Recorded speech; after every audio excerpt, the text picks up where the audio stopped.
Hola, hola. Bueno, bienvenidos, bienvenidas a todos a esta cata de Spanish Wine Academy de Ramón Bilbao. Estamos súper contentos de que nos acompañéis este día, sobre todo porque estrenamos un concepto que no lo habíamos tratado nunca y que hemos llamado, como veis, homenaje a nuestros ríos. Y bueno, al final se trata de hablar siempre de vino, ¿no? Se trata de disfrutar del vino y de buscar lo que ahora se llama tanto storytelling, ¿no? Y en este caso pues hemos optado por hacer un recorrido por vinos nuestros y vinos invitados a partir de las cuencas fluviales donde nacen estos vinos, donde cultivamos estas viñas. Hemos cometido un pequeño error bastante imperdonable, pero ahora lo subsano verbalmente, que es que no hemos puesto en los folletos los nombres de las personas que nos acompañan. Tampoco hemos puesto los nombres de nuestros enólogos, así que lo primero de todo es presentarles.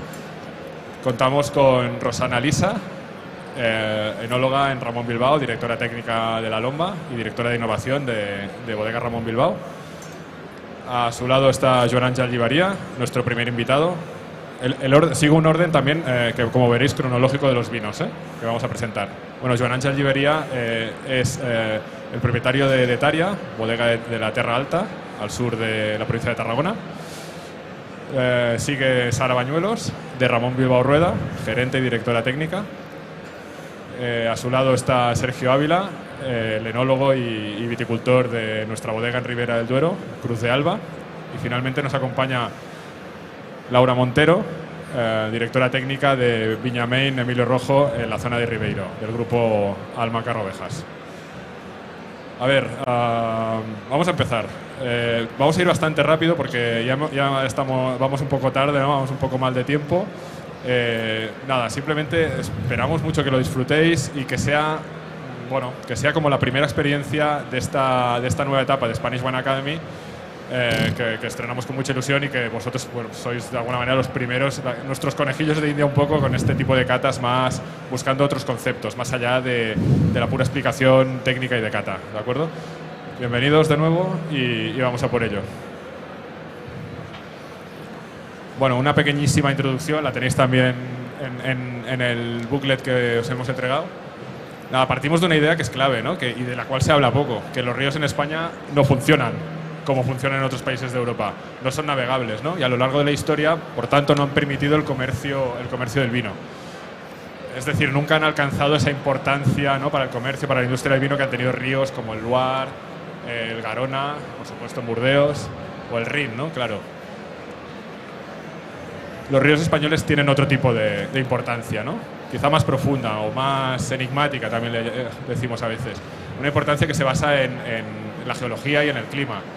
Durante millones de años estos ríos, nuestros ríos, han excavado valles, han excavado cuencas fluviales y gracias a esta labor geológica de miles de años, de millones de años, pues han creado microclimas muy particulares que a la postre han acabado permitiendo el cultivo de la vid en muchas de nuestras zonas. Hoy vamos a hacer este recorrido por 3/4 de nuestras zonas. Bueno, un par de frases que nos ayudan un poco a situarnos, ¿no?, también culturalmente. Alain Nuets de Lems, que ahora está muy de moda, gracias también al grupo Alma Carrovejas, que ha editado su libro, y una frase de Pedro Ballesteros. Pues voy a dar la palabra ya a Rosana, que va a empezar el primer capítulo, no sin antes presentaros también a parte de nuestro equipo que ha hecho posible esta presentación: Lorena Salvanés, de Spanish Wine Academy y Ramón Bilbao, y Hailey, que está abriendo vinos a toda mecha. Luego podremos hablar un rato más. Pues bien, le paso la palabra a Rosana y nada, disfrutad. Bueno, buenos días, buenas tardes, ya no sé muy bien qué hay que decir a estas horas. Muchísimas gracias por venir, espero que se escuche bien porque hay como mucho ruido de fondo y a mí me toca hablar del río Ebro, ¿no? Estoy encantada porque soy aragonesa. Y todos sabemos la canción de que el Ebro guarda silencio al pasar por el Pilar. Bueno, sin más, voy a levantarme. El río Ebro es el río donde dio lugar al origen de la viticultura en España. El río Ebro representa toda esa diversidad que tenemos en nuestro país, pues nace en la cornisa cantábrica, imprimiendo ese carácter atlántico a los vinos de la zona de la Rioja Alta, y desemboca en la parte más mediterránea, en la parte de Tortosa, en el mar Mediterráneo, ¿no? Con lo cual imprime todo ese mapa de diferentes climatologías que tenemos en nuestra diversidad de país. También es el río más caudaloso de España y también pasa por muchas denominaciones de origen de nuestro país. La columna vertebral de este río la podemos definir como la garnacha. La garnacha se hace grande en este río y lo tenemos en las zonas de Aragón, como puede ser la zona de Cariñena, la zona de Calatayud o incluso la zona de Campo de Borja, donde tenemos esas garnachas más concentradas, con mucha intensidad de color y con muy buena acidez. Tenemos la zona de Cataluña, luego nos hablará Joan de otra versión de la garnacha, como es la versión de la garnacha blanca, ¿no? Ese toque de vinos blancos que la garnacha les aporta. Y luego la zona de La Rioja, donde el río Ebro se manifiesta en diferentes afluentes, marcando 7 valles muy diferentes y muy definidos en La Rioja, que van a dar lugar a una identidad y a un carisma muy, muy diferente a todos nuestros vinos. Bueno, el primer vino que vamos a catar es el Finca La Linde 2022, que tenéis un privilegio porque actualmente todavía no está en el mercado, ¿vale? Lleva como un mes embotellado y verá la luz en muy pocos días. El proyecto de La Lomba es un proyecto que nace en la denominación de origen Rioja, se encuentra dentro de la compañía de Zamora Company, pero es una bodega aparte de Ramón Bilbao, centrada en los vinos de terroir, en los single vineyards de la compañía. El primer vino que dio nombre al proyecto es Finca La Linde, que se encuentra en esa parte más mediterránea del río Ebro, en la zona de La Rioja Oriental, pero tenemos el plus de la altura. Tenemos una altitud de 520 metros, que para Rioja ya es bastante, no podemos compararla con la Rioja argentina, pero para nuestra Rioja española 520 metros ya suponen unas condiciones bastante frescas de maduración. Es un viñedo de 5 hectáreas y media, 5,4 hectáreas, en el que tenemos una mezcla de garnacha, es la variedad principal en un 90%, con un 10% de viura o macabeo que se conoce en otras zonas. Este blend nos va a permitir hacer un rosado muy longevo, con un color muy pálido y con unos matices muy, muy originales. Se vendimia a mano, se fermenta en hormigón. Es un poco el corazón del proyecto de La Lomba, todo se fermenta en hormigón para mantener esa pureza y esa identidad del viñedo, y se hace un trabajo con lía fina para conseguir más suntuosidad, más longevidad y más recorrido a los vinos. Si lo catáis, está todavía muy tierno, tiene mucha explosión de aromas. A mí me gusta mucho más cuando pasa más tiempo porque tiene como más asentamiento, ¿no? Hay más complejidad y el vino está más asentado. Y ahora encontramos esa explosión de fruta roja, sobre todo de fresa, de frambuesa, esas frutillas en estado muy fresco, con aromas herbales muy, muy agradables. A nivel de boca,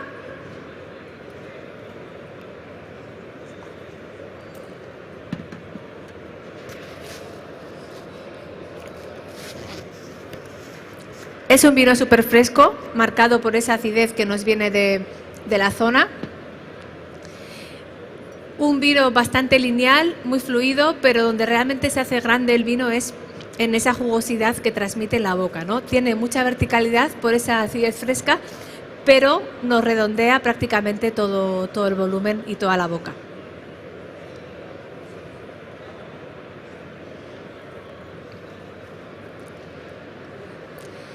Bueno, esta sería la versión de la garnacha en versión rosada. Ya sabéis que la garnacha pues tiene ese carácter de poca concentración de taninos, de muchísima acidez y de un perfil aromático de fruta muy roja que nos permite dar esa dualidad, ¿no? De elaboración de rosados y elaboración de tintos que también pueden envejecer. La siguiente versión de la garnacha lo vamos a hacer en garnacha blanca y que para ello le doy paso a Joan de Detaria. Ese es. Buenos días. Gracias a Spanish Wine Academy. Bueno, contaros que las 4 comarcas más meridionales del Ebro en Cataluña se llaman Tierras del Ebro. como no podía ser de otra manera. Y deciros también que desde el 2013 formamos parte de las 4 comarcas de reserva de la biosfera, porque lo que pretenden es marcar los diferentes climas mediterráneos marcados por el río Ebro en nuestro territorio. Entonces nos encontramos con 4 comarcas en las cuales hay desde viñedo, almendro, olivo, en la zona de Terra Alta, y ya cuando pasas a la zona de Tortosa, Baix Ebre y Montsià, te pones en el mundo de los naranjos y en el mundo de los arroces. Imaginaros cómo marca, digamos, la climatología alrededor del recorrido del río Ebro. Vamos a hablar un poquito de Terra Alta, que es la comarca, digamos, más lejana. Terra Alta es la líder en el mundo, el viñedo principal de garnacha blanca del mundo. Pensad, tenemos 1/3 de los viñedos de garnacha del mundo, el 70% de los españoles y el 90% de los catalanes. Es decir, cuando veis a todo el mundo Montsant, Priorat, Empordà hablando de garnachas blancas, que sepáis que 1.500 hectáreas las tenemos en Terra Alta y el resto suman 200, 250. Esto básicamente no es por casualidad, es porque en ese clima mediterráneo extremo que tenemos, ahí podéis ver en el fondo, este es un viñedo de Hetaria, en el fondo veis los puertos de Tortosa Beceite, que forman una especie de parapeto al clima que viene desde el mar, y entonces es una zona con alta influencia del cierzo, como no puede ser de otra manera en la zona del Valle de Aragón, de Valle del Ebro, perdón. Entonces el cierzo es el que le imprime a los vinos ese carácter tan duro debido a la escasez de agua. En cambio, tenemos otro viento que nos viene del Mediterráneo, que entra canalizado por el río Ebro, es decir, no pasa justo enfrente, sino alrededor de, que se llama el Garbí o marinada. Ese es un viento que entra húmedo y por lo tanto es el que va a conferir el frescor a los vinos de garnacha blanca. ¿Y por qué decía que no es por casualidad la garnacha blanca en Terra Alta? Porque la garnacha blanca tiene una piel muy dura, debido a que es una mutación que viene de la garnacha tinta, y esa piel tan dura es la que consigue retener el agua en esos veranos tan cálidos, ¿vale? ¿Qué es el Hetaria Selecció? Como dice el nombre, son 6 hectáreas en total, es una selección de 8 parcelas que tienen como denominador común 2 temas. 1, viñedos de entre 60 y 80 años, y 2, el tipo de suelo. Estamos hablando de un loess, una duna fósil del Cuaternario, es decir, son arenas que tienen hasta 8 y 10 metros de profundidad. Por lo tanto, ese viñedo viejo lo que hace es realmente tener raíces en profundidad para conseguir ir a la capa freática a buscar el agua que necesita. Vamos a catarlo. ¿A qué huele una garnacha blanca? Hombre, una garnacha blanca joven tiene que oler a flor blanca y fruta blanca. Vamos a empezar a decir alguna tontería, ¿no? Y cuando oléis aquí no hay nada de todo eso. Es decir, la flor blanca, la fruta blanca suele ser una pera blanca, un melón de Cantaloup. Pensad que como estamos en clima mediterráneo, somos mediterráneos. Es decir, no hay que huir del alcohol. Estáis catando un vino que tiene 14 grados de alcohol. Lo importante es que esté bien equilibrado, bien balanceado también con la acidez. Vamos a catarlo. Tiene 8 meses de crianza en barricas de 500 y fudres de 600, pero lo más importante que tenéis que saber para conseguir dichos equilibrios son necesarias producciones muy bajas. Son producciones que estamos alrededor de 1.500, 2.000 kilos hectárea. Eso es lo que te permite, con una viticultura de precisión, conseguir que todas las uvas estén bien sombreadas y conseguir que no solo notéis esa identidad de calidez que tiene que tener la garnacha blanca, sino a su vez ese frescor, ese ataque en boca tan cremoso encima de la lengua y sobre todo esa profundidad. Y estáis catando un 2019, que todavía es un baby. Y ahora paso otra vez. Muchas gracias, Joan. Oye, el tiempo perfecto, ¿eh? Sí. Muy bien. Muy interesante, ¿eh? La garnacha blanca. Bueno, ahora nos vamos al... ¿Hemos servido el límite norte, Lorena? ¿Hemos servido el límite norte? Sí. Pues entonces nos vamos, que cambiamos un poco el orden de la cata. Nos vamos ahora a la parte más occidental de La Rioja, al afluente del río Tirón, que es la parte más fresca de La Rioja. Ya os he comentado antes que el Ebro, en la parte de Rioja, define 7 valles y la parte más occidental se encuentra el río Tirón y el siguiente sería el río Oja o el río Glera, que es el que da nombre a nuestra denominación, que tiene 2 nombres, río Oja o río Glera. Bueno, estamos en el municipio de Cuzcurrita de Río Tirón, que lleva ese apellido del río Tirón porque el río Tirón pasa por su pueblo, ¿no? Vamos a catar el límite norte. El límite norte es uno de los componentes que da lugar al proyecto de los límites. Es un proyecto que lanzamos Es un proyecto que lanzamos en el 2017, la primera añada, en el que por nuestra preocupación al cambio climático quisimos explorar y encontrar nuevas zonas para desarrollar la viticultura. Y por eso nos fuimos a zonas límites, ¿no? A zonas donde esa perfecta maduración pues costaba llegar realmente, que gracias al cambio climático hemos conseguido un calentamiento que favorece y equilibra la maduración. Para ello nos hemos ido a 2 zonas. Una, la zona del río Tirón, donde elaboramos un blanco en Cuzcurrita, que sería el límite norte, y otra en la parte sur, en la parte de la zona de La Rioja Oriental, donde tenemos la versión más mediterránea de Rioja, vamos a trabajar el límite sur, ¿vale? Este proyecto, luego cataremos el tinto también, este proyecto también tiene en común que trabajamos con variedades autóctonas. En el caso del límite norte, vamos a trabajar con tempranillo y maturana blanca, y en el caso del límite sur, vamos a trabajar con garnacha, ¿vale? Esa variedad que era como la columna vertebral por todo el cauce del río Ebro. Bueno, si vamos al límite norte, como ya os comento, es un viñedo que tenemos en Cuzcurrita, en el que tenemos la mitad de tempranillo blanco, también una mutación del tempranillo, y el otro 50% es la maturana blanca. La maturana blanca se conoce también como Rivadavia y es la variedad más antigua que se conoce en nuestra denominación. A mí me gusta definirla como un perfil de albariño, podríamos decir que es nuestro albariño, por ese carácter de intensidad, de alta intensidad, de carácter herbal, floral y con muchísima acidez. Nos permite hacer vinos muy lineales y muy frescos y muy longevos también. Y por otro lado, el tempranillo, que es una variedad mucho más neutra, nos permite trabajar la textura de la boca, con lo cual ese ensamblaje de una variedad con muchísima intensidad como la maturana, con una variedad que nos permite enriquecer el cupaje con más textura y más cremosidad en la boca, como es la tempranillo, pues nos va a permitir hacer un ensamblaje perfecto. Este vino madura, perdón, que no he puesto la foto. Este vino es fermentado en hormigón y después se trabaja, se hace un afinamiento en 3 materiales.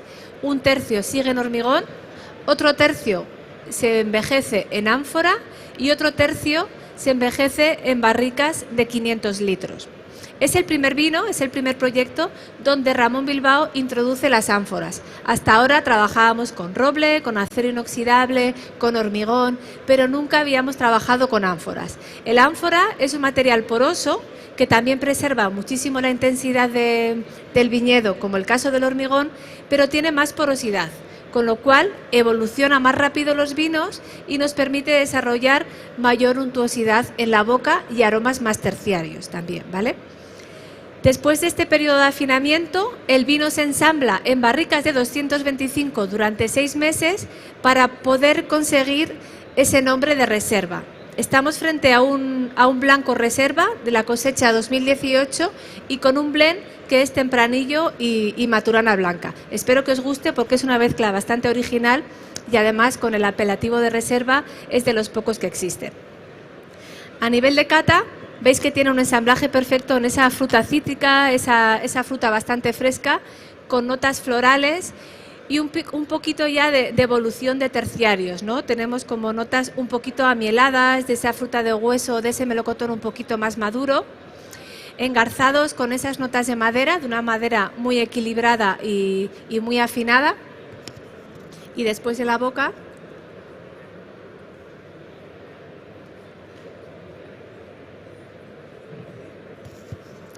encontramos un vino súper fresco, con muchísima jugosidad, de nuevo, muchísima complejidad y cremosidad, y que invita a que sigamos bebiendo, ¿no? Y sobre todo ese potencial, ese recorrido que tiene el vino que la verdad que promete bastante.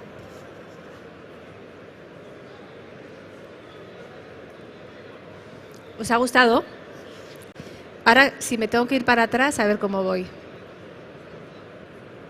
Aquí. Bueno, pues seguimos con el proyecto Límites y vamos a catar su compañero de viaje, su hermano, en la versión tinta.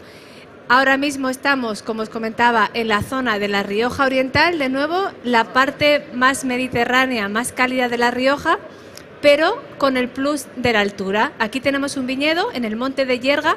Monte de Yerga es una estribación de la Sierra de la Demanda, esa barrera natural que tenemos en Rioja, que nos preserva de la fuerte continentalidad que vienen de las mesetas del centro de España. Y aquí vamos a tener ese frescor marcado por esos 600 metros de altura, ¿vale? Tenemos un suelo muy pobre, muy pedregoso, y esas piedras nos van a permitir llegar a la maduración perfecta porque retienen las temperaturas y además preservan la poca humedad que tenemos en la zona, con lo cual llegamos a la maduración con mayor equilibrio. Como os comentaba, es un 100% garnacha. Aquí tenemos la versión garnacha la versión tinta de la garnacha, con la cual pues, se pueden hacer también vinos bastante longevos. Y trabajamos de nuevo con los 3 materiales. Fermentamos en el hormigón por preservar esa pureza y luego 1/3 de cada material. 1/3 se queda en el hormigón, otro 1/3 se nos va a quedar en ánfora y otro 1/3 se quedan en barricas grandes, barricas francesas de 500 litros. Cada uno va evolucionando de una forma muy diferente y después se ensamblan en depósito de hormigón para que todo eso se armonice, se equilibre y consigamos un vino perfecto. A nivel de cata, encontramos una garnacha súper sincera que nos está transmitiendo sobre todo de dónde vengo, ¿no? Nos está transmitiendo ese carácter de hierbas mediterráneas, de romero, de tomillo, incluso notas de orégano, perfiladas con notas de madera, de una madera francesa, de pimienta negra, incluso de clavos y algo de vainilla muy sutil, pero todo en un estado muy fresco. Encontramos una fruta bastante fresca, ¿no?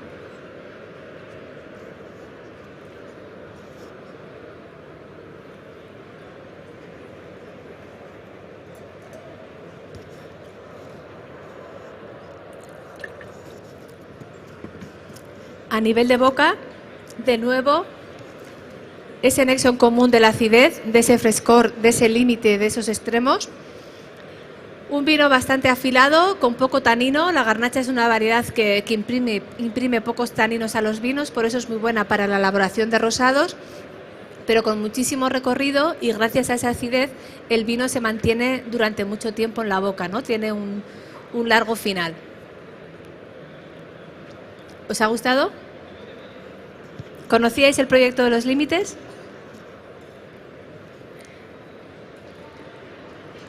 Bueno, ya por último, el mirto es el último vino, ya me siento, lo prometo. El segundo tinto del día es el mirto. El mirto es el vino top de Ramón Bilbao y es un vino de pueblo.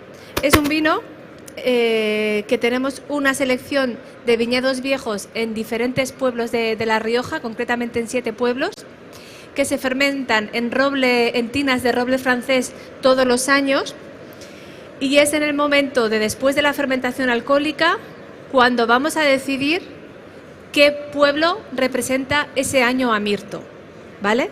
Es después de la fermentación alcohólica cuando vemos el color, la estructura, la intensidad aromática y el potencial de ese pueblo que decidimos cuál es el pueblo que va a representar a mirto ese año. Un año puede ser Ábalos, otro año puede ser Villalba u otro año puede ser Cuzcurrita, como es este caso, ¿no? El resto de pueblos que no dan la talla para hacer mirto conforman nuestra edición limitada, que es un vino de crianza, que es como el hermano pequeño de mirto. En este caso, la cosecha 2016, que fue una muy buena cosecha en esta zona del río Tirón, nos dio pie para formar el mirto, el primer mirto que elaboramos de Cuzcurrita, ¿vale? Mirto, no sé si lo sabéis, es una planta, es un arbusto, y se dice que cuando mirto brilla es un año de vino, ¿no? Es un año de viña. Quiere decir que va a ser un buen año de cosecha, que va a ser una buena cosecha de vino. A nivel de elaboración, mirto, como os comentaba, se elabora en esos fudres, en esas tinas de roble francés, y es el único vino dentro de Ramón Bilbao que va a hacer la maloláctica en barrica. Nuestros vinos suelen hacer la maloláctica en fudre, en hormigón o en acero inoxidable. Por la garra, por la intensidad, por el corazón que tienen los viñedos de mirto, con vocación de mirto, van a hacer la maloláctica en barrica. El tiempo de crianza van a ser 19, 20, 21 meses, en este caso son 19 meses, y después el vino se embotella y sale al mercado. Sale con tirilla también genérica, porque aquí el que manda es el vino y se le da pues el tiempo y el recorrido que necesita. A nivel de cata veis que es un vino con muchísima intensidad, es un vino muy oscuro, encontramos muchísima fruta negra, pero también el frescor se manifiesta en forma de fruta roja. Podéis encontrar esa cereza fresca también o incluso esa ciruela roja. Aromas de madera, aromas de terciarios, aromas de tierra, incluso de un cuero muy limpio.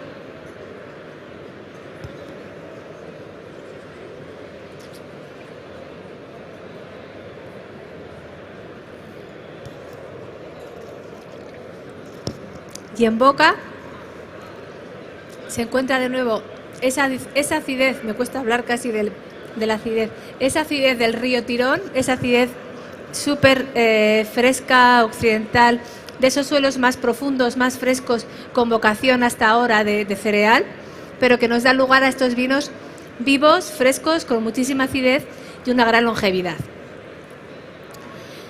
Bueno, este es el capítulo del Ebro. A ver si quiere pasar. ¿No puedo pasar? Nos quedamos en el Ebro, castellanos. Fuera. No. Bueno, pues vamos a pasar de esto, sí, ahora pasarán todas de golpe. Como os comentaba, pasábamos del...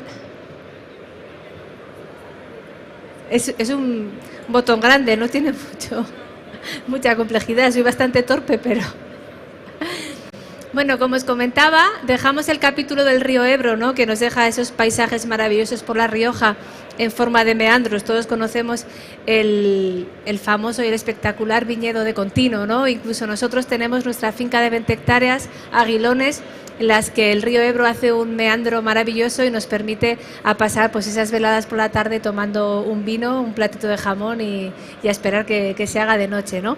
Pero otro de los grandes ríos de España es el río Duero, que si la garnacha se caracteriza, si el río Ebro se caracteriza por la garnacha, lo que caracteriza al río Duero es su versión de tempranillo, ¿no? Tenemos esas versiones de tempranillo muy refinadas, como la que luego nos contará Sergio en... Sí, voy. Que contará Sergio en Ribera del Duero. Pasaremos por Toro, pero el primer vino que vamos a catar, la primera muestra va a ser de Rueda, en el que pues toma versión el Verdejo. Y aquí tenemos a Sara Bañuelos, que sigue.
Después fermentamos en hormigón. Buscamos una fermentación lenta, una fermentación que nos aporte aromas muy complejos que sabemos que esta variedad tiene. Y posteriormente a esa fermentación en hormigón, lo que hacemos es pasarlo por barrica.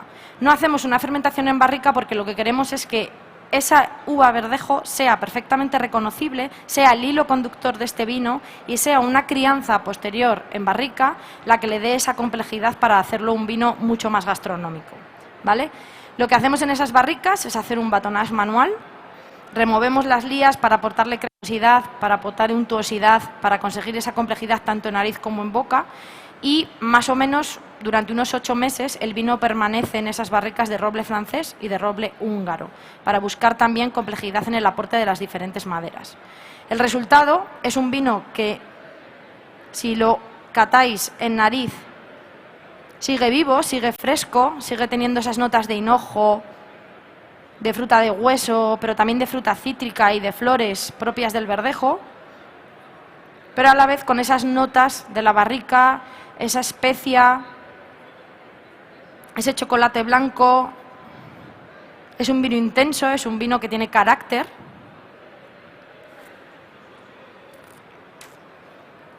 Y que en boca nos da esa explosión de sabor de la variedad, ese final y ese retrogusto con un toque amargo que nos hace reconocer tanto la variedad como la región, pero ese volumen de boca, esa cremosidad, ese trabajo con la lía, ese brioche, esa panadería que nos aporta todo ese trabajo, que lo hace en un vino pues que tiene un pase de boca mucho más largo y que nos pone de manifiesto que realmente el verdejo es una variedad que puede envejecer y simplemente lo podemos ver en el color. Es un vino que todavía está vivo, que todavía está joven.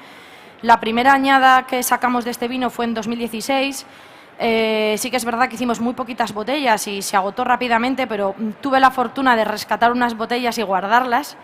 Y la verdad que cada vez que abro una de esa añada 2016 me maravillo y me sorprendo más de lo que puede llegar a evolucionar un vino blanco de esta variedad en la botella. Entonces, el objetivo es mostrar la diversidad de las diferentes variedades, como ha mostrado antes Rosana con la garnacha en el límite más sur de La Rioja, pues en este caso con el verdejo de una zona cálida, una zona árida, como es la denominación de origen Rueda, pero que nos da vinos frescos y que tienen una capacidad de envejecimiento y de guarda que podemos ver reflejada. Espero que os haya gustado. No sé si estáis acostumbrados a probar vinos de Rueda con este perfil, pero bueno, os animo a que en las cartas de los restaurantes busquéis esas diferenciaciones, esas cosas distintas, porque la verdad que tienen su miga, ¿no? Tienen su gracia y nos hacen descubrir todavía más nuestro mapa, que en este caso lo hemos conducido a través de los ríos, pero que es un mapa de diversidad absoluta de España. Vamos a pasar de la zona de Rueda a la zona de Ribera, ¿vale?, donde seguimos con nuestro río Duero, llegando hasta Quintanilla de Onésimo, que es donde está nuestra bodega de Cruz de Alba, dirigida por Sergio Ávila, nuestro enólogo de la Ribera, mi compañero de la meseta de Castilla, como habitualmente nos llamamos, para que os presente el siguiente vino que os mostrará también el terroir de la zona y su buen saber hacer. Pues muchas gracias.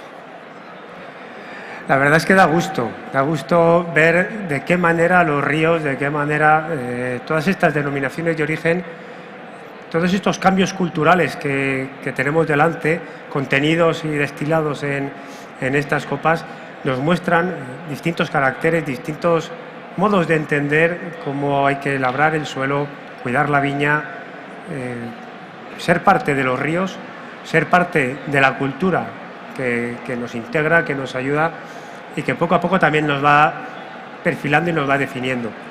Denominaciones de origen compuestas por suelos, por clima, por variedades que se asientan y vegetan y habitan en ellos, con nexo de unión la cultura de cada una de las zonas, los idiomas, los modos de pensar, los modos de actuar, los modos también de comer, los estilos gastronómicos, van perfilando y van definiendo un poco todos esos caracteres y todas esas necesidades también que imperan en cada una de las zonas.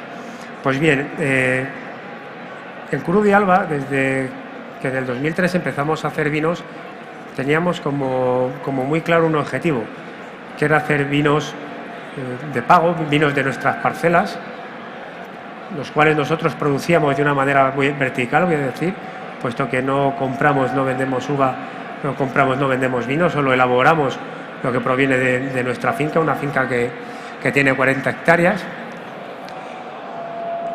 de distintos tipos de suelos, aunque predomina bastante la arena, suelos bastante atípicos en la zona, pero bueno, en definitiva, fuimos testando, fuimos evolucionando un poco junto con los suelos, viendo cuál era su potencial, y así empezamos a hacer una viticultura ecológica cuando prácticamente casi no hablaba de ello, antes del 2006, viendo un poco cuál fue la evolución de la microbiota, del suelo en definitiva, la evolución también que estaba teniendo el viñedo en esos momentos.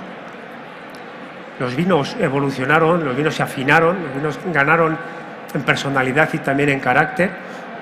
Pues bien, eso nos animó a introducir para nosotros un concepto nuevo, digo para nosotros porque es un concepto bastante antiguo, que es la biodinámica, y empezamos a incorporar esta filosofía en el 2008, evolucionando poco a poco nuestro modo de entender la biodinámica, la viticultura, la enología, perfilando cuáles eran, entre comillas, las deficiencias, hacia dónde queríamos tutelar, orientar y dirigir nuestros viñedos, nuestros suelos, que es la mejor manera de empezar a perfilar los vinos, puesto que un vino no se hace únicamente en la bodega. Yo muchas veces digo que un porcentaje muy alto sale de ahí, del origen del viñedo. De hecho, la palabra terroir está muy en boca de todos, ¿no?, en estos días. Pues bien, eso es el terroir, es la expresión del suelo, de la viña, pero también un poco con los pespuntes de las personas que lo están haciendo. Aparte de hacer vinos que organolépticamente sean buenos, estén ricos, voy a decir, sean saludables, también tenemos que cuidar mucho el medio ambiente, el entorno, hacer de nuestras prácticas, de nuestra viticultura, un hecho puramente sostenible en el tiempo. Tenemos que ser capaces de ir un poquito más allá, incluso de generar paisaje, de incrementar no solo lo que decía antes, la microbiota, la vida microbiana del suelo, sino también la macrobiota, todos esos seres multicelulares, plantas, animales que habitan en nuestro viñedo y que también, de una manera directa, nos van a dar un plus de personalidad, un plus de carácter y, lógicamente, van a ser un ingrediente indiscutible de lo que hoy tenemos en nuestra copa. De esas 40 hectáreas que tenemos en la finca de Cruz de Alba, tenemos una pequeña esquinita, tenemos una perla, una gracia que nos ha hecho y un guiño que nos ha hecho la naturaleza, y es un suelo puramente arenoso que parece una arena de playa en plena meseta castellana.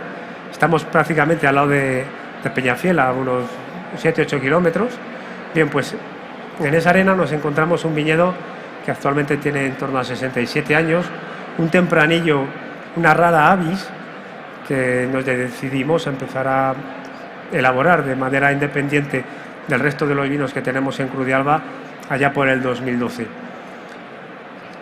Yo soy hijo de agricultor, nieto de agricultor, de viticultor. En mi casa siempre ha habido viñedo, hemos hecho vino. Yo he ido con mi abuelo a labrar la viña y un poco por hacer el guiño a esa cultura que tenemos en mi casa, a esa infancia, decidimos este vino elaborarlo de la manera más tradicional posible. Entonces, la vendimia se hace a mano, se lleva a la bodega, hacemos unas fermentaciones tradicionales abiertas en barrica de roble francés, barrica que la compramos y en un fondo la ponemos vertical, hacemos ahí la fermentación alcohólica con bazuqueos mañana, tarde y noche, un poco como me enseñó mi abuelo. Una vez que acabó la fermentación, sacamos toda la pasta, lo prensamos, lavamos la barrica, la ponemos la tapa al fondo y ya la ponemos en posición horizontal. Llenamos con el mismo vino y hacemos una fermentación maloláctica en la misma barrica. En la fermentación maloláctica las condiciones físico-químicas del vino cambian, ahí se empieza a desprender un poquito de acidez y cierta parte de color.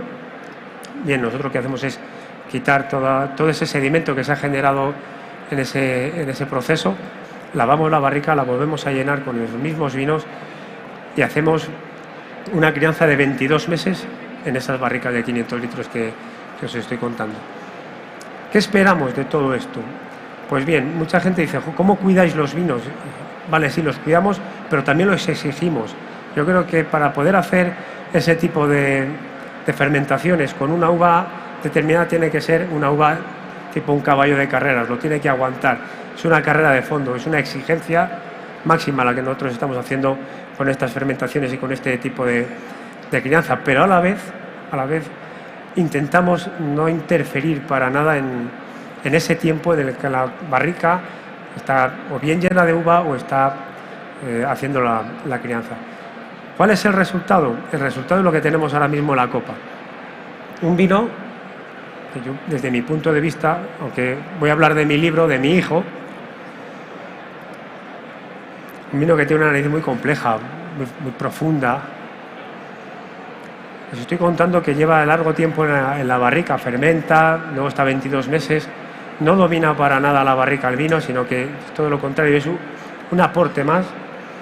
Tenemos también presencia de fruta roja, muy marcadita, también aparece rápido la fruta un poquito más oscura. A mí me recuerda un poco también a los días un poco así de Rocío del Monte de mi pueblo.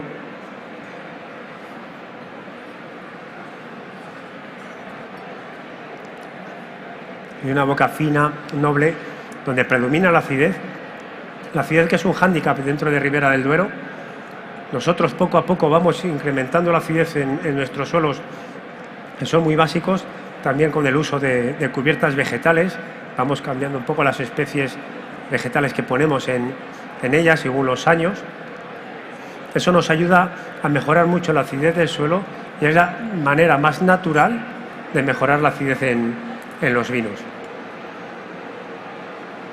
Yo creo que es un vino que a nadie le deja indiferente. Y espero que así haya sido con todos vosotros. Si queréis pasamos al siguiente vino, así no me dilato tampoco mucho.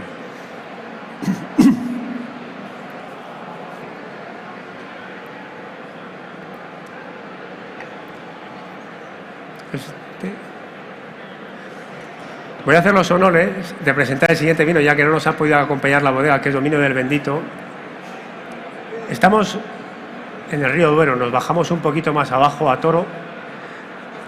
Vamos a tener la oportunidad de comparar dos vinos, voy a decir casi vecinos, dos vinos, perdonad, que a la vez provienen de suelos arenosos, de viñedos también antiguos, unos viñedos que están en vaso en la parte baja de Toro. Si lo estamos mirando el río desde la Colegiata, los vamos a poder ver un poquito al fondo. Toro se caracteriza, comparándolo con Ribera, con tener una parte un poquito más rústica, vinos un poco más potentes, más armados. Lo digo sin haber probado este vino, que todavía no sabemos cómo resultará, ¿no? Pero bueno, un poco el perfil, la idea de lo que son los vinos de Toro son eso. Este vino también es tempranillo. Por lo que he podido leer, esto lo voy a decir según las notas que podemos tener todos en el cuadernito que os hemos dado. Ha tenido una crianza, aquí lo podemos ver. Digo tempranillo, aquí pone tinta de Toro, los de Toro son muy suyos, y es que la verdad es que la variedad se expresa de distintas maneras, sea Mancha, sea Rioja, sea Toro o sea Ribera.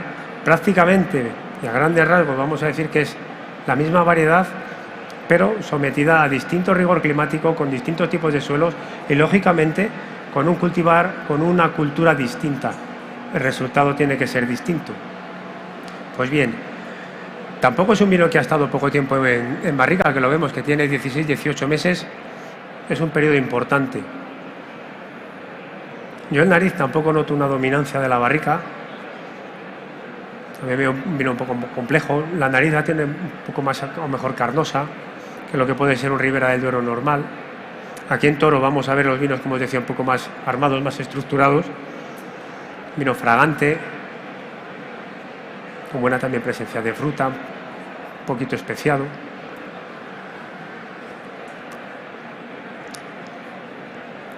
La boca la tiene bien armada, carnosa,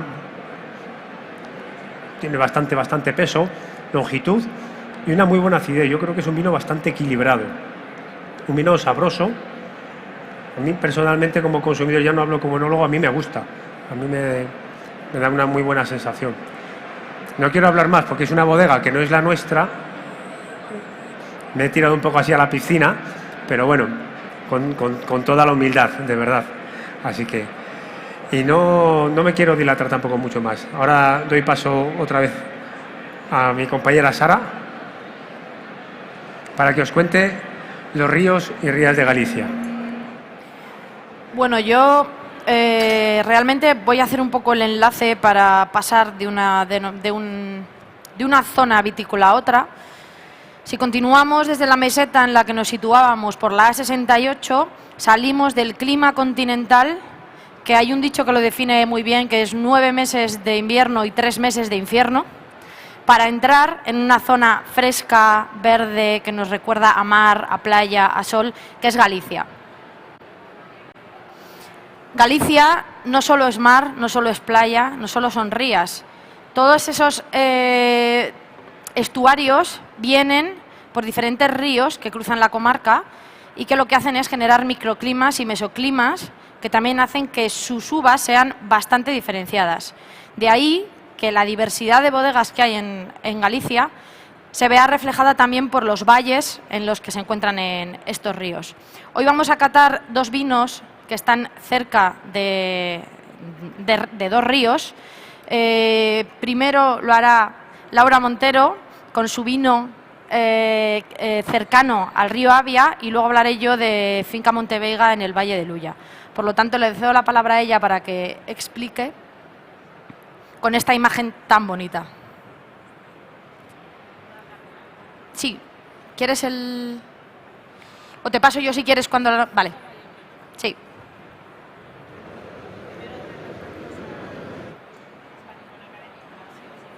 A ver. ¿Ya puedo hablar? Sí, ahora sí, ya me escucho. Digo que lo primero dar gracias a pues la iniciativa, ¿no?, de esta cata y de invitarnos a bodegas de fuera también, que además el tema me parece muy buena idea y muy chulo. Hay tantas formas de abordar los vinos y que a veces nos encerramos en las catas en hablar sobre los vinos, y el mundo del vino es gigante. Y entonces la idea es traeros un poquito de Viña Main Emilio Rojo aquí y ahora, ¿no? Y lo mejor es esto, o sea, yo casi ya se pone una imagen de Ribeiro y ya casi no hace falta ni hablar, ¿no? Es la suerte que tenemos, que con una imagen ya... Esto es Ribeira, es una de las parcelas que tenemos. Y entonces, volviendo un poco al tema de los ríos, ahí veis perfectamente el Avia. El Ribeiro son 3 ríos, precisamente la denominación de origen Ribeiro. Si queremos ir a la influencia de los ríos en el mundo del vino, las 3 subzonas de Ribeiro se definen por sus ríos. Una subzona es Arnoia, río Arnoia, otra subzona es Avia, río Avia, y la otra subzona Miño, río Miño. Nosotros nos vamos de las 3 subzonas, es decir, estamos Orense, las 3 cuencas de los 3 ríos, y vamos a la cuenca de río Avia, que es donde estamos nosotros. La bodega está en Leiro, Viña Main, y todos nuestros vinos blancos, todas nuestras parcelas de blanco están todas alrededor nuestro, ¿vale? Alrededor de la bodega. Las únicas parcelas que nos vamos un poquito más lejos, pero que sigue siendo el mismo pueblo, es decir, estamos al lado, son las parcelas de tinto. Al final, Ribeiro es el gran desconocido. Yo creo que dentro de X años hablaremos todos mucho más de Ribeiro. Ribeiro es una de las denominaciones de origen más antiguas de España, junto a Rioja y Jerez. Rioja y Jerez todos lo sabemos, Ribeiro no lo sabe casi nadie.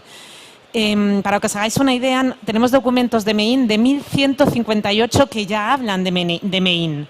Entonces, hablar de Meín como lugar de viñas, no Meín como lugar de una población, de un asentamiento humano. Entonces, hablar de Ribeiro, hablar de Avia, es hablar de historia, ¿no?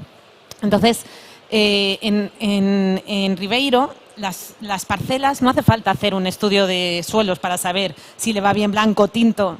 Ya está y todo. Tienes que preguntar en el bar al del pueblo, ya está, ya lo sabes todo. Entonces, como has explicado antes, fenomenal. Yo creo que la ponencia que ha habido, o sea, la cata de antes ya me has explicado la mitad de las cosas sobre lo importante en los vinos es el suelo, es qué tipo de suelo, qué orientación. Aquí en los ríos, cuando hablamos de ríos, muchas veces nos ponemos, si estamos en un poniente, en un naciente, en un norte, en un sur, siempre es como que muchos lugares vitícolas se definen así, en el Douro, en el Ródano, en Ribeiro no. En Ribeiro no solo importa que estés de un lado de otro del río, en un margen u otro, también importa mucho tu orientación, porque Ribeiro es todo así, entonces a lo mejor puedes estar en este lado del río, pero en este lado del río a lo mejor también tienes esta inclinación, porque todo va haciendo así. Entonces, por eso, es cada parcela, cada lugar, cada sitio, son un montón de pequeños detalles que es lo que luego va a llegar al vino, ¿no? Entonces, este vino que es o pequeño, el vino, aparte de ríos, de lugares, de parcelas, son encuentros humanos, casi siempre. Es decir, hay un punto que llegamos ya a la parte humana, ¿no? Como decías tú antes, las personas, todos influimos en los vinos cuando lo hacemos, pero influimos no solo cuando elaboramos en la bodega, cuando decidimos si pongo este portainjerto o pongo otro, si este material vegetal lo cojo de aquí o de allí, si pongo la cubierta vegetal, si pongo este cereal o pongo otro, o mezclo cereal y leguminosa. Constantemente, es decir, incluso queriendo estar siempre en el respeto máximo de todo, el respeto máximo incluye pensar y decidir, siempre. Y cuando fue o pequeño tinto, fue una historia humana porque era una parcela. Si seguimos este río Avia, seguimos un poquito más hacia el norte, que son donde está toda nuestra zona de tintos, porque históricamente en el Avia la zona de tintos estaba en esta zona, en este pueblo que os voy a hablar ahora, que es Pazos de Arenteiro, y nosotros cuando llegamos a Viñamén Emilio Rojo, claro, nosotros dijimos no podemos comprar nada de uva, porque trabajamos en ecológico y queremos trabajar en ecológico. Y en Ribeiro, si alguien trabaja en ecológico, hace su vino, no vende la uva, no, porque casi nadie trabaja en ecológico, es muy, muy duro trabajar en ecológico. Y conocimos a una parcela que históricamente había pertenecido a Viñamén, pero no era de Viñamén. Conocimos al viticultor, era un señor por eso digo encuentro humano, era un señor maravilloso, un buen viticultor, que es la magia en Ribeiro también. Es una zona histórica y son buenos viticultores, hay viticultora de calidad, porque en la Edad Media exportaba, hoy en día hay 1000 hectáreas de viñedo, en la Edad Media había 30.000 hectáreas de viñedo, es decir, Ribeiro Estro y nos hemos quedado en esto. Pero estos que se han quedado seguimos teniendo contacto con gente que su padre, que su abuelo, eran viticultores de verdad, eran viticultores de calidad porque venían, nosotros somos Viñamén Emilio Rojo y para hacer un poco una idea de ese concepto de calidad que hay allí, Emilio siempre nos cuenta que él era del Valle de Arnoia y su mujer Julia era del Valle del Avia. Pues entonces ya había los courtiers, los que venían a comprar el vino, que a su padre, que estaba en el Valle de Arnoia, la parcela Emilio Rojo del vino Viñamén, o sea, de vino Emilio Rojo está en el Avia, ¿vale? Pero Emilio era de origen de Arnoia. Y su padre le decía, mira, por lo mismo que me pagan a mí, la misma cantidad, el mismo fudre al que a mí me pagan 6.000 pesetas, al otro le van a pagar 12.000. Es decir, ya había una diferencia hace años. No, por eso digo, no es una cuestión de ahora, no estamos inventando nuevos, solo tenemos que, en los sitios de calidad, que desempolvar e ir a buscar toda esa información. Y en la zona de los tintos, lo mismo, estaban todas las parcelas de tinto. En Pazos de Arenteiro es una joya, es siguiendo el Avia hacia arriba, pero es una zona que es donde el cañón empieza a cerrarse, el cañón del Avia, entonces se ha ido un poco abandonando. Entonces quedan estos viticultores. Y este señor, Genaro, tenía una parcela maravillosa, es un grandísimo viticultor, hijo de viticultores, nieto de viticultores, pero no trabajaba en ecológico. Entonces te dijimos, es que no te podemos comprar la uva, te decimos nosotros cómo hacerlo, pero claro, trabajar en ecológico allí implica inversión humana, o sea, realmente es muy duro. Y al final nos dijo, bueno, pues mira, si queréis os la vendo. Y esa fue la gran noticia y el gran momento. Y eso surgió en el año 20, que es cuando es la primera añada, por eso este vino sale por primera vez ahora al mercado, y la primera añada que sale es O Pequeno 20, que fue un año que fue Genaro que trabajó la uva, y nosotros solo la vinificamos. Entonces, desde el primer momento tuvimos muy claro que tenía que ser un vino aparte, ¿vale? Porque no lo habíamos trabajado nosotros. Ribeiro es variedades, todas las habidas y por haber, y las mezclas. Si quieres, puedes pasar ya, Sara, si podéis pasar en... Nada.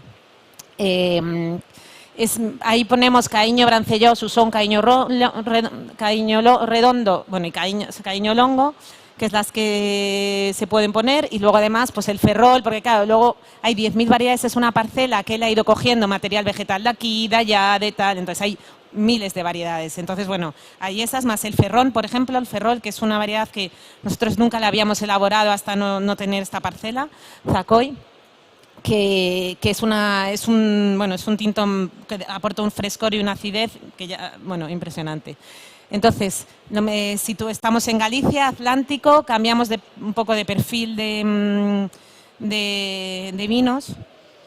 Nos vamos, yo creo que la nariz ya rápidamente, ¿no?, nos lleva hacia un país un poquito más norte. Antes, por ejemplo, decíamos, no estaba el vino a temperatura, qué importante es que el vino esté a temperatura, ¿no? Antes, cuando hemos cantado, estaba caliente y es que salía verde, parecía que estábamos en el monte, ¿no? Por eso es muy importante el servicio, la temperatura, es decir, todo el cuidado que nosotros tenemos en bodega, necesitamos que después esté ese cuidado también, ¿no?, en el servicio. Entonces estamos en frutos. Pequeno Tinto es un vino de mucha fruta, muy agreste, muchos frutos rojos. Y luego una boca es un vino que está fermentado en inoxidable. Hay un error ahí, pero es un error nuestro cuando nos hemos pasado porque es todo inoxidable. Lo que pasa es que ahí se cogió del blanco, como era un vino nuevo que no salía al mercado, que sí que no, hay 2.000 botellas de esto, casi no hay vino. Y acaba de salir hace un mes y pico al mercado. Y entonces esto está elaborado, es todo inox, ¿vale? Hay una barrica de 600 litros, pero que tiene, bueno, que pasamos un momento por ahí, una variedad, pero bueno, pero no, además ya estaba allí cuando llegamos esa barrica, o sea que no sé ni cuántos años tiene. Pero lo que no es lo de los continuos batonajes, esos de blanco, ¿vale? Por eso digo que esos de lo pequeño blanco, no de este vino. Entonces es un vino que embotellamos, hicimos una crianza hasta junio aproximadamente, lo embotellamos y lo metimos en botella hasta ahora que ha salido al mercado. Los vinos tintos gallegos al principio siempre son como muy salvajes y necesitan ese tiempo de botella para irse un poco dulcificando, ¿no? Y estas variedades, tanto el Caíño Longo como el Brancellao, como el Susón, como el Caíño Redondo, como el Ferrol, son todas variedades autóctonas de Ribeiro, son de Galicia, es decir, son estas mismas variedades, a veces nos las podemos encontrar en Monterrey, que antes hemos hablado, en Ribeira Sacra. En cada lugar vamos a tener unas más importantes que otras, pero fácilmente nos las vamos encontrando un poco por todo el territorio gallego, que es la riqueza que tenemos. Al final Galicia, pues somos esa esquinita de ahí y tenemos la suerte, para el caso de las variedades, de que no tuvimos tanta influencia de variedades de fuera, aunque hubo un momento que pedían a la gente que quitara sus variedades estas para poner tempranillo, porque estas variedades no tenían suficiente color. Es decir, en el mundo de la viticultura ya hemos hecho muchas cosas y visto muchas cosas, por eso al final hay que escuchar mucho. En las zonas vitícolas con historia hay que escuchar, hay que ver lo que se ha hecho y aportar evidentemente lo que aprendemos nuevo, ¿no? Pero respetando lo hecho. Y yo creo que ya...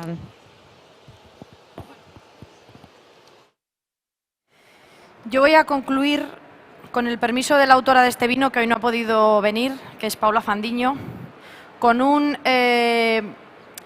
vino de Rías Baixas, porque aquí hemos venido a ver y a conocer la diversidad a través de los ríos y a romper las reglas y a catar en el orden que nos parece y que entendemos, así que vamos a finalizar con un vino blanco, ¿por qué no? Y en este caso os voy a hablar un poco de Mar de Frades. Mar de Frades es nuestra bodega, emblemática bodega en Rías Baixas, conocida por su botella azul, su albariño atlántico tan famoso, pero además de ese albariño, el proyecto de las fincas está empezando a tomar forma en Rías Baixas y lo que hacemos es irnos a otras zonas vitícolas dentro de las Rías Baixas para reflejar en esos vinos esa singularidad. En este caso, Finca Monteveiga proviene del Valle del Ulla.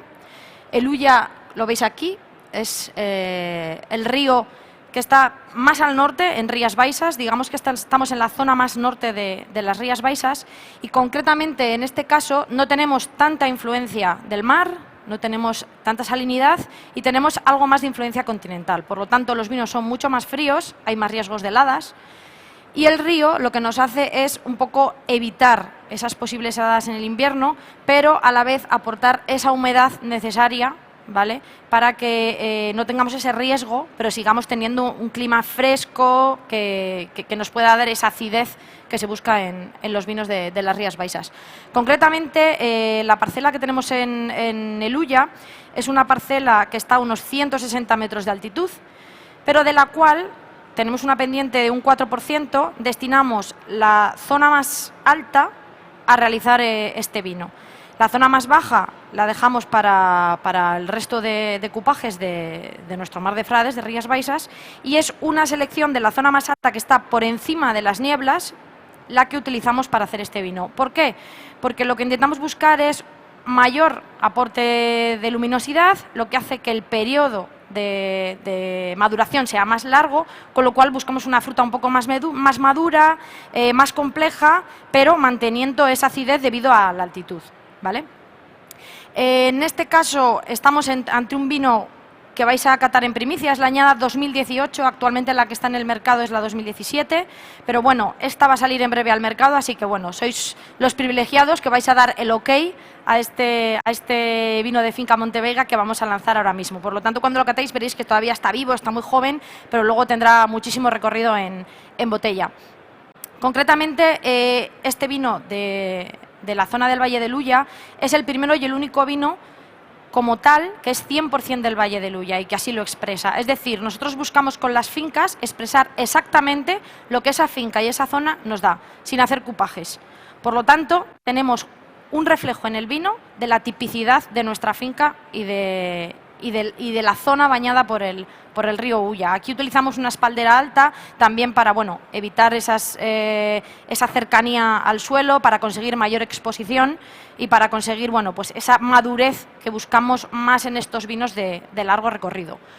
Concretamente, aquí en este vino lo que hacemos es, como manda la denominación de origen Rías Baixas, es la recolección manual en cajas, pero realizamos una maceración con las burbas, con esa lía gruesa, ¿vale? O sea, prensamos y directamente pasa al ganímede. El ganímede es un depósito en el cual, mediante la fuerza y la acción del CO2, lo que hacemos es mantener en suspensión esas burbas para trabajar esa extracción de aromas.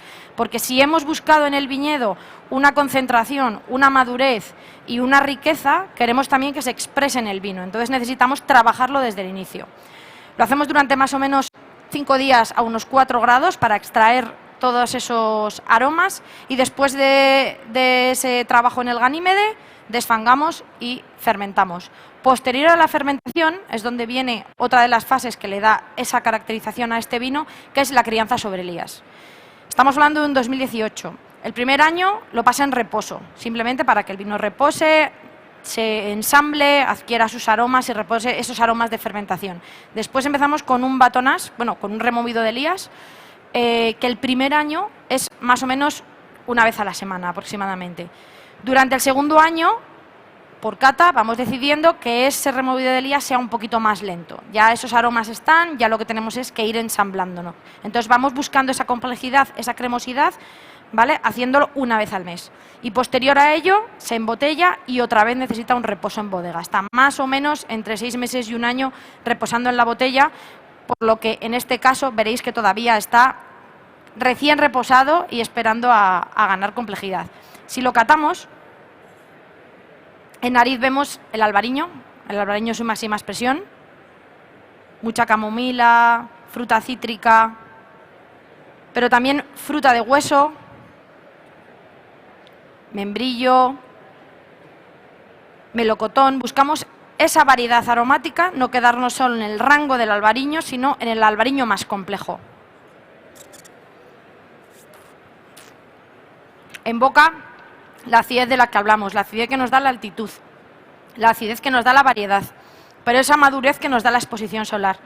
Esa mezcla, esa complejidad que ensambla de maravilla, nos da un vino vibrante, nos da un vino rico en matices y nos da un vino elegante. Pero como veis, sigue teniendo recorrido en boca. Ese trabajo sobre lía hace que sea un vino cremoso, un vino gastronómico, un vino seductor, que estamos seguros que con el paso del tiempo todavía ganará mucha más complejidad. Así que si todavía queda alguna botella, que no lo sé, de 2017 en algún sitio, es vuestro momento para adquirirla, guardarla en casa y esperar que el recorrido del Albariño siga su camino. Y en unos años estoy segura que os acordaréis de lo que os acabo de contar y de que es un éxito haber guardado un vino albariño, como decíamos, creyendo en esa filosofía. No sé si habéis llegado a probar este vino alguna vez. Hace muy poquito que lo tenemos en el mercado.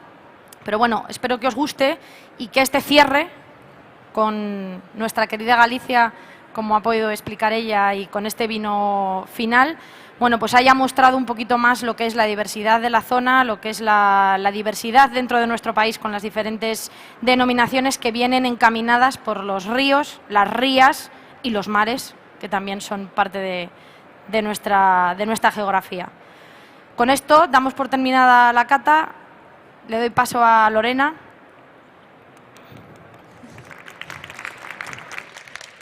Hola. Bueno, como parte del equipo de Spanish Wine Academy, he de decir que es todo un orgullo, un honor y un placer escucharos. De verdad, muchísimas gracias a todos, bueno, nuestros enólogos, ¿no? que son más de la familia, pero la familia se amplía porque de verdad que es un lujo escucharos a todos. Yo creo que hoy hemos tenido unas explicaciones de muy alto nivel, ¿no? Y creo que los vinos también han estado al mismo nivel. Espero que hayáis disfrutado. Muchas gracias por vuestra asistencia y, bueno, pues de verdad un aplauso para ellos, ¿no? Nos vemos en otra edición. No sin antes, mi compañera Hailey tiene algo que deciros. Hola, buenas tardes. Agradeceros de nuevo vuestro tiempo hoy y aprovechamos para comunicaros que tenemos un concurso de equipo de Spanish Wine Academy que se llama Spanish Wine Master. Es un concurso de conocimiento de vino español y de cultura de vino español. Consiste en 3 fases. Tenemos la primera, que es la inscripción, que está abierta hasta el 17 de mayo. Es un test de 50 preguntas, tarda 30 minutos y se puede hacer en nuestra página web, Spanish Wine Academy o SpanishWineMaster.com. Los 50 semifinalistas pasan a la semifinal el 5 de junio y luego tenemos un final para los 10 mejores el 26 de junio. Entonces, aprovechamos y hay un premio grande, sí, y una fiesta. Y nada, muchísimas gracias.